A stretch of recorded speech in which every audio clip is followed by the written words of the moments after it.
Fitzy, I imagine yesterday is a difficult day for any general manager. So can you sort of take me through what happened yesterday and the decisions that you felt needed to be made? Well, yeah, it was a tough moment. It's never easy when you're letting two people of two really great people, great human beings who gave a lot, different situations, but it's very tough. And with that being said, as we roll through the last year and a half, you're evaluating every single day, and evaluations will continue moving forward in all aspects of our hockey operations. I'm being evaluated as well. So when you evaluate, daily, then you start realizing some different needs you believe the organization needs. And at this time, we felt with Elaine, and Elaine felt with himself that, both mutually agreed that it'd be best to go separate ways for his growth as well. He's been here for 7 years. I thank him, his family. Like I said, a good coach, better person. Mark Recchi, thank him and his family as well, coming in and gave everything he had to the organization, and really appreciate that. But really for me, it was time to, maybe different voices in certain areas of our games and tactically that I felt was needed. When it comes to your head coach and having Lindy remain on and making those decisions, how did you come to that decision for you? Obviously, there was some chatter on the outside, and was it a little bit about the personal growth of a lot of your young stars and how they've responded to having him as your head coach? Well, first off, the tough decision that was made yesterday was me. That was put on me because of things that I needed different. As far as Lindy's concerned, I go back over 2 years ago when I started the search for what I felt was the right person to help this young group grow and develop. Someone with experience of that, developing young offensive talent at the NHL level. Lindy was the guy I told everybody that stood out above everybody else, because that was extremely important to me and the organization to make sure we really grow that young talent to its fullest. And I don't think there's any doubt that Lindy came in and has done that over the last year and a half. The support that our players have for him because of how he treats them. And I told you, another part was finding somebody who was genuine, who had an open door policy, very transparent, very positive. And he checked those boxes for me. And when I look back on the season, and I easily could look at the negatives. There's a lot of negatives that went on this year. But when you look at the snapshot of the positives and what our team accomplished individually, that excites me. It should excite our fan base. There are areas that have to grow and develop, and that's something that Lindy and I had a very frank conversation about.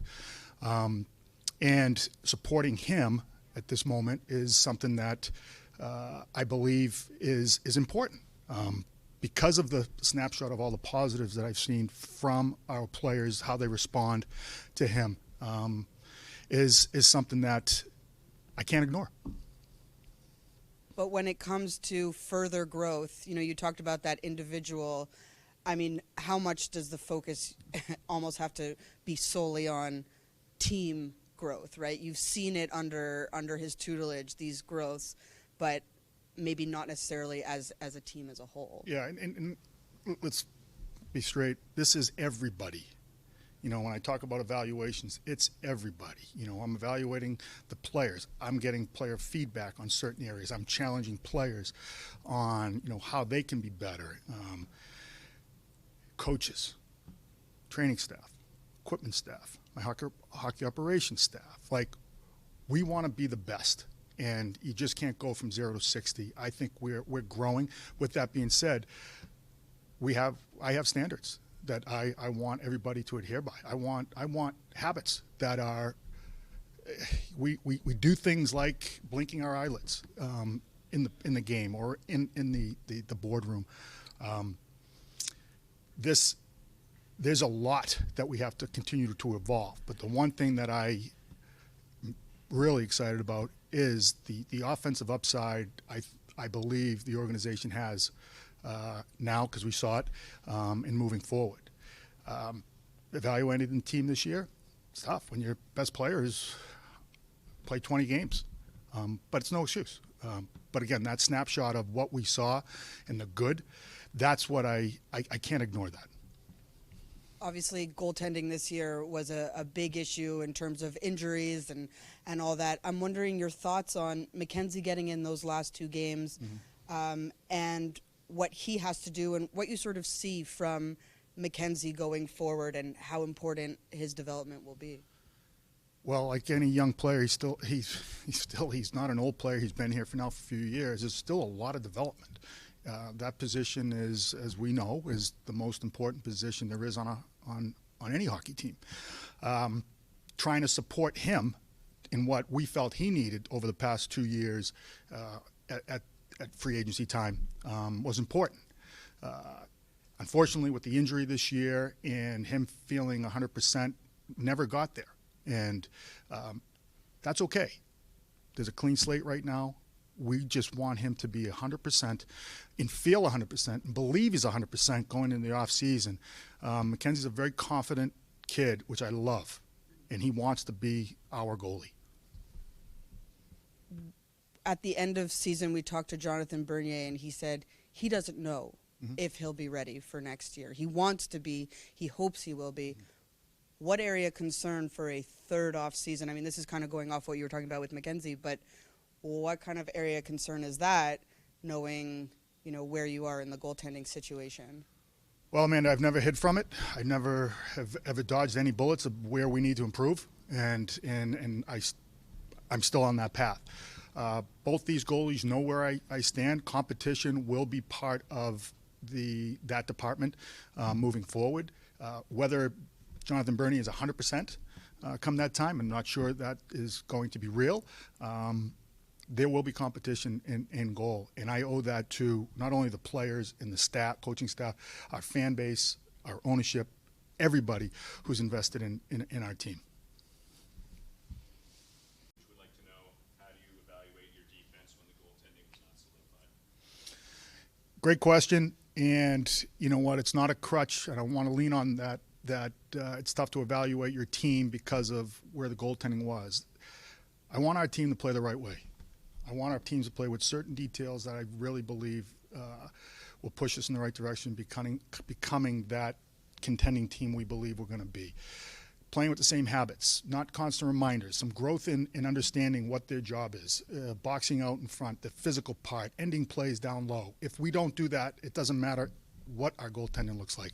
So areas of the defense that I truly believe, and I've said this at the get-go, I said it last summer, I want to get bigger, I want to get more mobile, I want to be harder to play against. There's still growth that we need to do with individuals that we have here, whether it's trusting their gaps and getting up and closing on guys quickly, whether it's closing down low and being detailed, stick details, things like that. That has to continue to evolve and improve. I like our defense. I like our size. I like our mobility, and I like our makeup. Yeah, but there is obviously room for improvement in all areas of our game. Thank you. Did you have a follow-up? Well, there we go. I'm good. Thank you, Coach. Next question, go to Neil McHale, Inside Hockey. Good morning, Tom. I appreciate you doing this. So when you see a guy like Dawson Mercer and the steps that he took this year as a young player, and maybe even leapfrog some of your younger guys, how much does that change the complexion of some of your, the way you evaluate your forwards moving forward? Well, yeah, it's a good problem to have, to be quite honest. Where that young gentleman had started and where he ended, I didn't think that was going to be possible. Really thought he would see some games this year, but really helping Utica helping him grow his game. But as we saw, the staff that we had helped really push him forward, and to the point where he never took his foot off the pedal from rookie camp to main camp to the start of the season, and showed that he he's pushing to play every single game, and it was a hard decision for our coach. They couldn't take him out of the lineup. But again, we talk about our young talent. We've talked about, having the right people to help continue to grow that part of their game versus stifling it in certain areas. And Dawson, I think, is really benefited from that. But there's a lot more. He knows exactly from our exit meeting. Strength. And it's a good problem to have. We ask ourselves, and I ask him, and is he a winger or is he a center? Really, these are really good problems to have, and that tells you really where the depth of our organization is from our young talent. And I asked you at the deadline about this, and it was a little bit murky. I've seen some players from overseas in Russia in particular sign. Have any more updates on maybe Shakir or maybe even some of the other prospects that you have playing in Russia? Yeah, Shakir is actually on his way over here. Not sure exactly what the timing is. He just got his visa, which was a big hurdle for him to come on over here. But he'll go down to Utica. He'll watch. Will he get into some games depending on the series? We just want to make sure we put him in a situation that he's comfortable with, we're comfortable with, and he's growing. But language barrier, North American type hockey, it's just gonna be great seeing him on the ice with our prospects. And then just one more for me. I know this is all situation based, and maybe we'll ask a better question to ask after the lottery comes out. But if you're in a situation where you're either staying at where you're at, maybe you fall back a little bit, does now feel like the time or the kind of draft where maybe moving that pick makes the most sense for this organization, trying to get some immediate help? Of course. I said this two drafts ago when we had the 3 first-round picks. I'm open to whatever can help our team improve. And if that is using a pick like that, wherever it may be, to help bring in a player that we know and feel will help impact the results that we are looking for, absolutely. That's my job, is to improve our hockey club through all the assets that we have. Thanks, Fitzy. Thank you. Thank you, Neil. We'll go back to Matt Lockman, Devils Hockey Network. Fitzy, I'm wondering what you're looking for in your conversations with Lindy, what you're looking for in the assistant coaches' roles that you'll be filling. Well, Lindy and I had probably a lengthy conversation yesterday because, like I said earlier, this was my decision. This is the path I wanted to go down, felt I needed to go down. Lindy knows exactly what my standards are and my expectations when it comes to the day-to-day planning, tactically, physically, practice, habits, details. Those are things that are extremely important to me for my team to play. He knows exactly how I feel, supporting him with people who have the same beliefs in those standards, those details, and those habits. Dougie Hamilton, in a podcast that will be coming up and dropping later on this month, acknowledged that the before and after look was far different. And he said he has to examine what happened in the second half of the season. What were your conversations like with him in terms of trying to decipher why he looked so good and then just didn't have that success in the second half after he returned from the injury? I think the impact of that injury had a lot to do with, and that's natural, and we just wanted to support Dougie and help him get back to where he was comfortable enough to not only play, but play meaningful minutes. So, that's our job, is support. We can't force people into situations that they're not comfortable with, because you're going to get lousy results. We don't expect anything less than what we saw at the start of this year with a healthy Dougie Hamilton, and that's exactly the reason why we brought him in, the impact that we felt he could make. And lastly for me, on the goaltending situation, last 2 off seasons you brought in guys to challenge McKenzie, support but challenge. You're looking to challenge both of the guys now. Does that mean you look for someone who's an NHL goalie? Like, what's Yes. the path? Okay. Yes. I'm not going to hide behind or tiptoe around. We need another NHL goalie to challenge and be able to play lots of games for us. I don't know who that is. Thank you. Thank you, Matt. Amanda, we'll go back to you. Fitzy, do you have any concern about the way Ty Smith came and played in his sophomore year? No, I don't. I believe circumstances probably hindered growth, ice time. The guys he was competing with for ice time were a little different this year than they were his rookie year, Yep. So, but again, my job as the general manager was to improve the area of the back end, and I did that. I believe there was a residual effect on Ty's game, less power play time, less 5-on-5 time. Ty knows there's areas that he has to improve on, and strength conditioning is one of them. And, again, thinking you can go back and do the same thing and get different results is probably not the way you should think. It's our job from a strength conditioning standpoint, my staff, which is growing. I'm very proud of where my staff's growing to. My development staff, it doesn't matter if you're in the NHL, you're in the American League, or in college, or in junior, or Europe, we're always developing players. And that's my goal, is to continue to develop Dougie Hamilton, Ty Smith, Holtz, Mercer, Marco Meduna. It doesn't matter. They all need the same attention. They all need the same development. Do you need to look at a better support staff in terms of veterans, especially in your forward group? Do you think that maybe there's, even though some of your players do have 300 games of experience, they're still young, do you think they need a little bit more support? Absolutely. And that's my goal. I have a wish list of characteristics of players that I really think we need to add to support the young offensive talent that we have.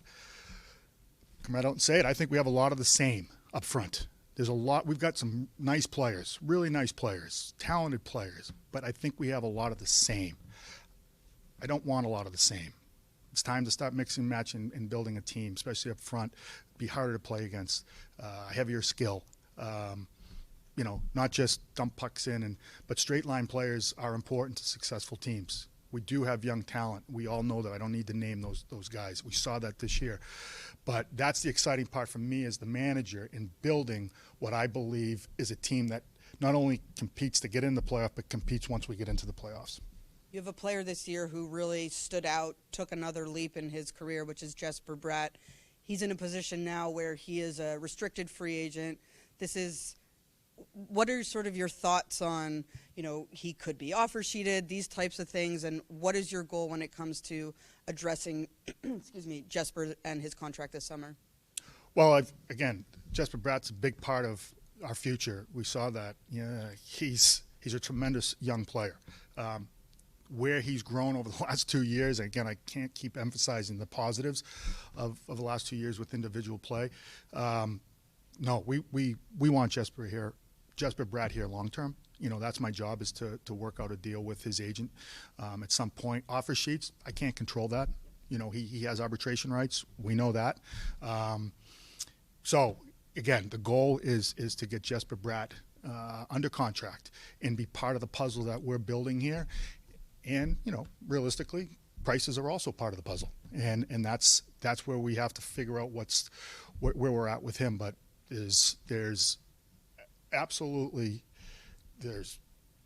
we need Jesper Bratt in our lineup. We know what kind of player he is, and he makes us better. Is seeing what Jesper Boqvist sort of turned into in these last couple months of the season and the way he grabbed onto that role, is that a good lesson for everybody in patience? Patience is part of development. I go back a year and a half ago, sending him down to the American League was important for the growth and confidence of his development. He came in this year, and he started in the American Hockey League, which I felt was really a positive step for his growth. I think Jesper if you asked him, he'd do anything for the team to stay in the lineup, whether that's play left wing, right wing, center. I think we saw his best games were up the middle because he was able to use his speed through the middle of the ice, shooting more, getting to the paint. It's patience really has been helpful for his development.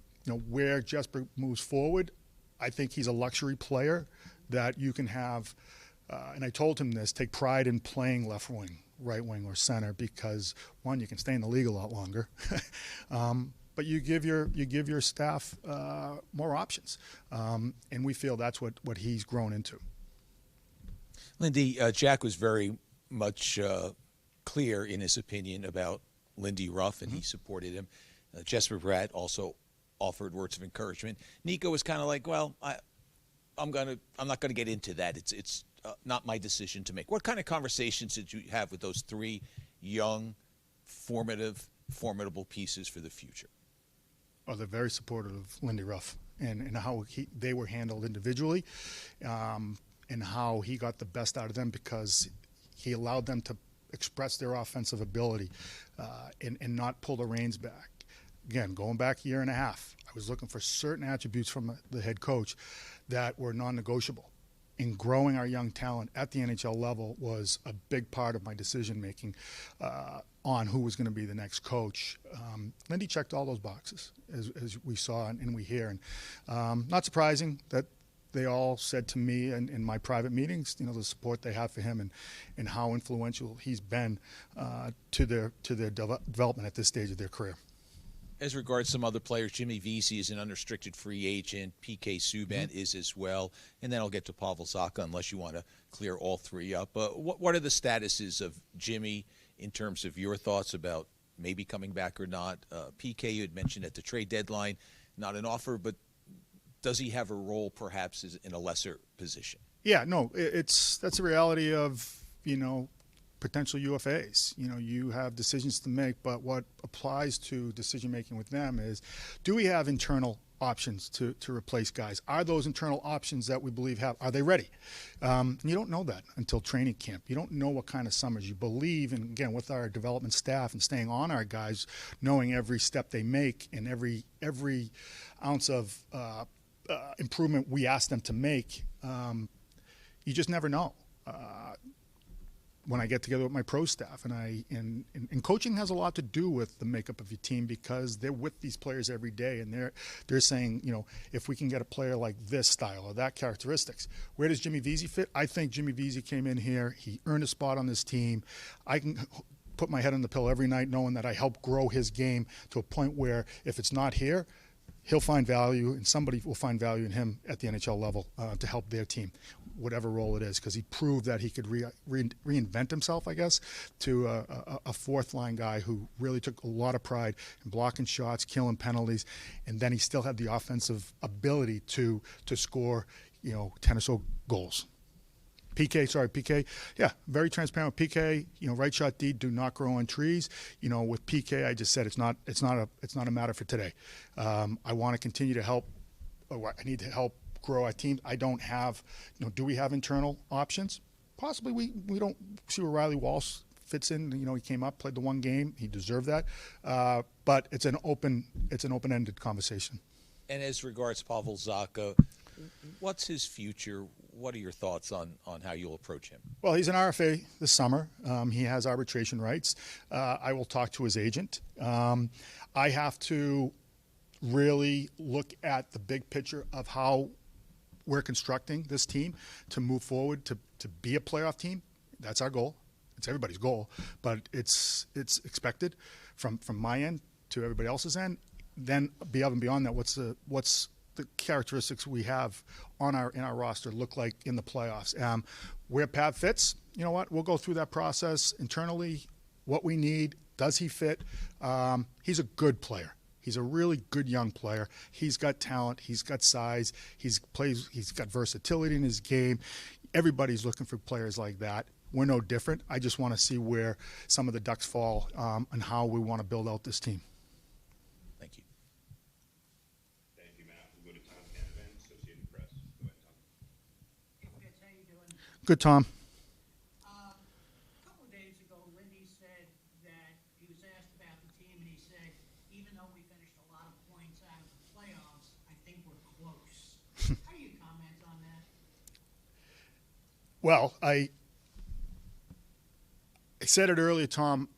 I believe it's my job to not only, it's easy to look at the lack of points, the negatives of losing that we did. It is. And that's part of the evaluation that we go through every single day with our entire staff and our players. But when you look at what we believe is the strength of our team, how we're going to play down the road, that snapshot of when we had all our players together, and I say all our players in every single position, we were a hard team to play against. Other teams said that. We couldn't sustain that for obvious reasons, and it's tough. It's tough to say, would we have been an 88 to 90 point team if we had this, or if everybody was healthy? If ands or buts. Like I don't live in that world, but I really believe in the process. I really believe in these young players. I really believe in the things that I talked about earlier that have to get better, the standards, the habits, starting with in practice that are like I said, blinking your eye. We do things on the ice in games that just happen. We have to get to that, and I do think we are a better team than how we finished. The data tells us that, and I believe in that stuff. But we have to continue to play the right way. Again, details of our game that have to improve. I'm very candid with Lindy earlier yesterday, and I'm not backing off that. If you look at the range, you talked about mixing and matching before, and I look at the Rangers and the guys they added like Gaudreau and Reeves, Kopp at the trading deadline. Are those kind of people you're looking to add? I'm looking to build out a roster that can play any type of game. That's for sure. I'm looking to build out a roster that not only becomes a playoff team, but can handle the wear and tear and heaviness of a playoff series. Thank you. You're welcome, Tom. Thank you, Tom. We'll go back to Anthony Fusilli. I missed you now. Can you hear me? I sure can. All right. Sounds like the guy you've been talking about is Miles Wood. How big of an impact was he not being a part of this team, and where is his status right now? Miles is doing well. We just didn't feel it was the best interest for him to bring him back, and I don't want to say force him into the lineup just to showcase him. And when I'm talking about like, hey, but when you don't have a Miles Wood in your lineup, that type of player, it hurts. I've consistently talked about getting heavier, getting harder. Miles checks those boxes, and when you don't have that person in your lineup every day, you recognize some of the weaknesses of your organization and where you want to build out your team. Thank you. You're very welcome. Thank you, Coach. We'll go to Sam Hassan and JDTV. Hey, Fitzy. What do you think of Alexander Holtz this season? Obviously, dominant down in the American League, didn't quite make the transition nationally, but overall, what did you think of his game? Where would you like to see him improve maybe in this playoff stretch? Extremely positive. It was an extremely positive year with Alex. Coming over last year and getting a sample size of what the American Hockey League is and the close quarters of a rink and how the game within the game really helps win the battle at the end of the day, and how less time and space you have. I thought that was very important in his 8 or 9 games he played last year. I thought he had a really good camp. But with that being said, the American Hockey League, and I touched on this earlier, having patience with player is very much a development tool. And having that patience with Alex, I believe, paid off, and it will pay forward as well. Expectations for him are we expect him to come in and challenge for a job. He now understands the details that I speak of all the time. Wall play, puck management, just having a good stick. We all know what he does well. We don't have anybody in the organization who shoots the puck like him. He has very good vision. You know, where we need to see some development is first couple of steps, anticipation. Again, being stronger on pucks on the wall. This season, I couldn't have gone any better for Alex Holtz in my eyes. Speaking of that, a couple other guys, obviously Fabian Zetterlund came up, 24 goals down there, came up, had a good showing. Kevin Ball, Tito Hotchkiss. Where do you kind of see their evolutions and their developments over the course of the year? Right on par where we estimated they would be. It takes time, especially for young defensemen. You know, it takes time for them to grow. We saw that. We saw the way Kevin came up, the confidence that he had. You know, there's a place for Kevin Ball on our roster in the future. Same with Nikita. He came up. He simplified his game. I gave him strict orders to keep things simple because he can skate. He's physical. He loves confrontation. He's competitive, you know, but the areas of the game that he had to improve on, he did that. Again, these guys are just second-year pros. That's still extremely young, which is exciting for the future of our organization. With Fabian, you know, somebody who got his feet wet as a true 20-year-old when we were in Binghamton. Last year, the shortened season, you saw the growth in the confidence in his ability. And this year, you know, he was put in situations where we extracted that offensive ability that we knew he had. You know, when you look back when we drafted him, you know, he was playing on a World Junior team with, you know, the Nylanders and the Petterssons of Sweden playing on their power play and being part of some success. So we knew we had an offensive type of player. He's not the biggest guy. He can skate. He's not afraid to get in traffic, and we like what his future holds. Second part is he deserved the opportunity to come up here, but he took full advantage of it and gives us another option, which, again, these are good problems to have when you're developing young players. You're drafting well and you're developing young players. You touched on this a little bit with Miles Wood and how much he was missed and checks all the boxes on the ice. But what about, how much did you miss him off the ice and in the locker room? And what you talked about the locker room is a little quieter than most. And when you're looking to add to your team, I know you noted being bigger, stronger, harder to play against. How much does just having kind of the character in the room, are you looking for that to add pieces to the play? Well, let me go back to, we're not a small team, like, by any means. We're not a small team. When I say pieces to add, like, there are competitive pieces that are instrumental on pushing this rock up the hill. And I've recognized that. And those are the supported type players that I need to find, whether they're within and ready or they're from the outside. That's important. Miles Wood is one of those type players. So we talk about the on-ice attributes that he brings and we missed. But what gets lost is really the voice in the locker room, the leadership, the matter of fact that's in his approach of players and the way we play. And that's a need in any locker room. And we miss that. Miles brings that. Guys respect him. When he speaks, we believe guys listen, and that when you don't have that in the locker room, you're looking for somebody else to step up. Fair or not fair, it's a big part of the growth of a young team. You talked about it, I think we talked mid-season at some point, you talked about players need to hold each other accountable in the room. Did you kind of see that growth, whether it was Nico or any of the guys in the team? Did you see those guys start to really take that step this year? I think Nico took humongous steps as the leader of this team. You know, you see the confidence with him. He's not a call you out type of person, but he can talk to you as the captain of expectations and improvement and a little harder, and we need more. Big growth. Exactly the reason why I wanted to name him captain last year in a shortened season, to go through some growing pains as a captain, as I went through, and a lot of captains go through, because you want to grab that role and be the best at it and do it really well. But at the end of the day, you got to be yourself.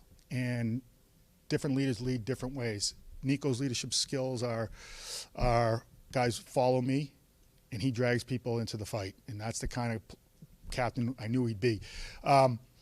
Huge growth, and it's a big part of. Now, with that being said, I think as we evolve into that team that we believe will contend, that's their locker room.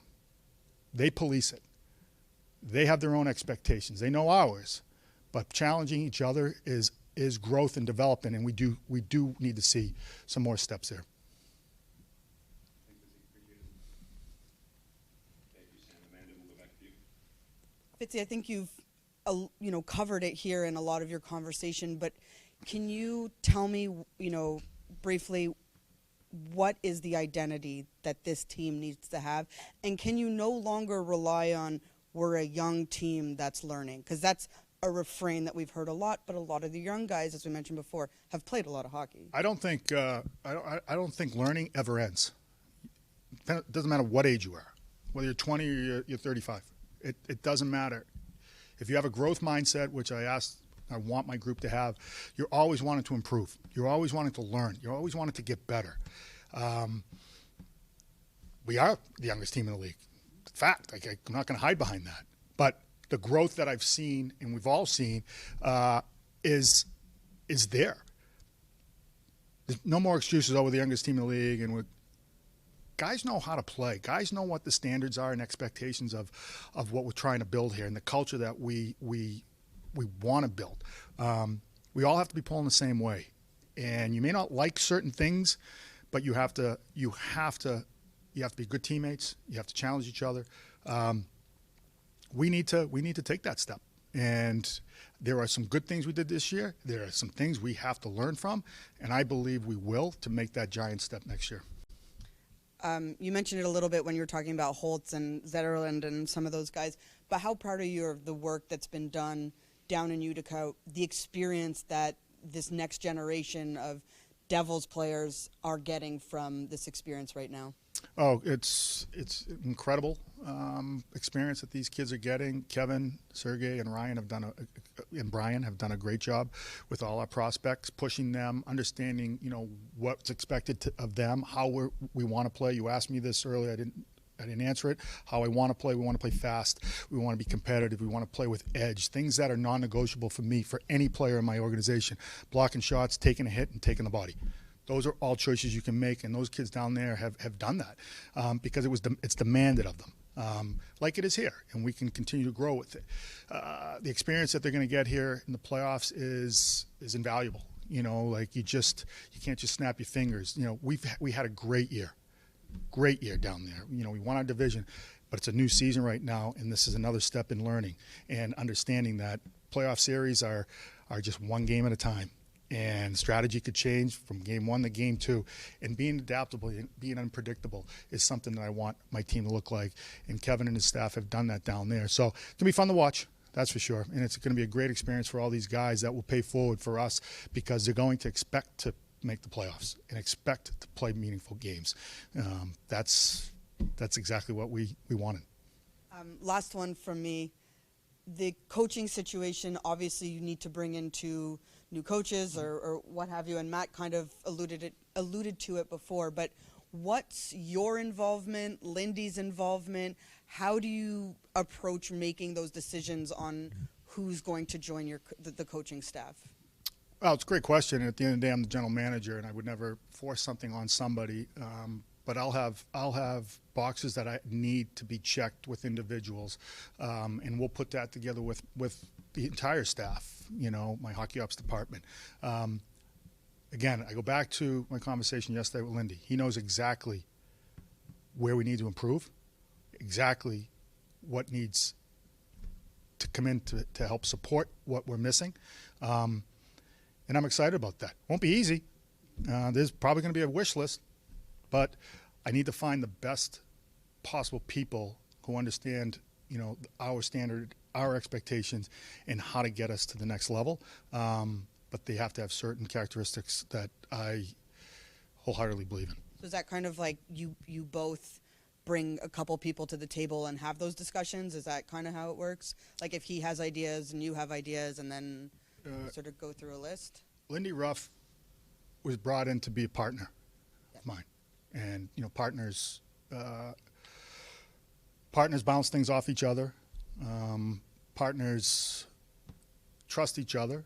Partners, can talk frank with each other. Mm-hmm. And if I feel there's something that is needed versus what he the end of the day, it's my decision. But we listen to each other. And again, my goal is to bring in people who think the same way as me and believe in the same things as me. The details, good habits, the way we practice, purposes of each drill. What are we getting out of that drill? How does that pay forward? How does that shine in a game? And then it becomes habit over and over and again. That's what we need to get to. Chris Taylor, did you see a growth in him? Obviously, he's one of the coaches that you don't see as much because he's only on the bench for the third period. But in your evaluation, you're watching practices, the way he works. What growth have you seen in him and the value that Chris has brought to your coaching staff? A very detailed individual. He's a very detailed individual. When he does his pre-scouts, and it's very clear. There's no gray. There's no muddy waters. There's an understanding. His passion for player development after practice is always in sight. You watch him grabbing the younger guys, Mercer in particular, and working with him daily. That's important. That's important. It's my job to continue to evolve the staff into, again, I said it earlier, every player at any age is still developing and working, whether it's some skill stuff after practice, twice a week, having a checklist of things we need to help our players to continue to grow. Chris is that type of guy. He's been a head coach for quite some time. He understands the details. He understands habits, and he's exactly what we need to keep. Thank you, Fitzy.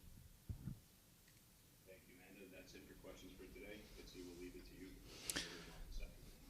Well, thank you. And I'd like to thank everybody that has been, here asking questions, intrigued, understand where we're at, passion for this team. I just want to thank you for your time this year, and I really look forward to seeing everybody next year.